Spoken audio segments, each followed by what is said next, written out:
係一出羅湖口岸香格里拉酒店到泮溪酒樓嘅一段建設路。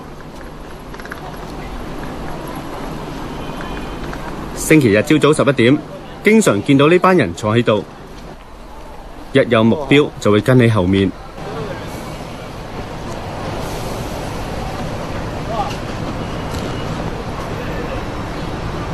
呢個着綠衫嘅想落手，但係唔成功。見到有人拖住行李，立即有3、4個人跟住。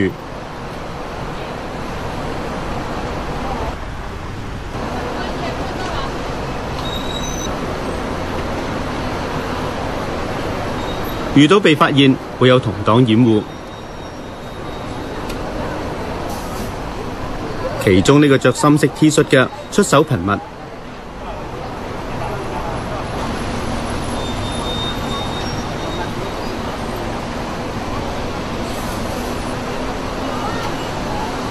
一有背囊客出現，就有人跟喺後面。粗略數過，落手嘅連掩護嘅超過10個人。其中呢個着白衫嘅，我哋4日喺呢度都見到佢。另一個星期日，扒手換咗人，落手嘅係新疆人。後面白衫嘅同着深色衫嘅都係同黨。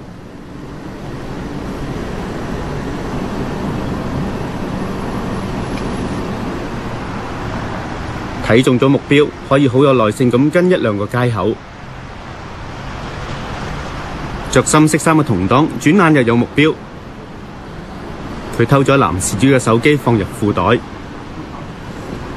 事主仲係懵然不知。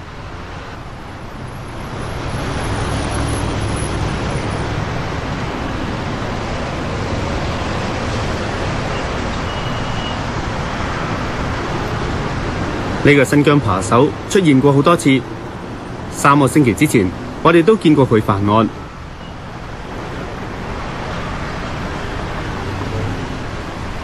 就是看到他，首先是跟上了前面一個男的，他是一镊子去夾，然後沒夾到，一手去拿掛在腰上的那個手機嘛，都拿出來了，然後我這個是已經衝過去了，然後那個時候，失主也已經發現了，他就打那個失主，然後我就過去把他抓住了，就這樣子。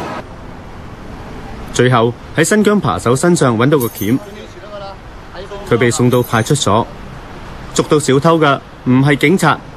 我們都是加入了一個 QQ 群嘛，叫做龍之劍。龍之劍究竟係乜嘢嚟呢？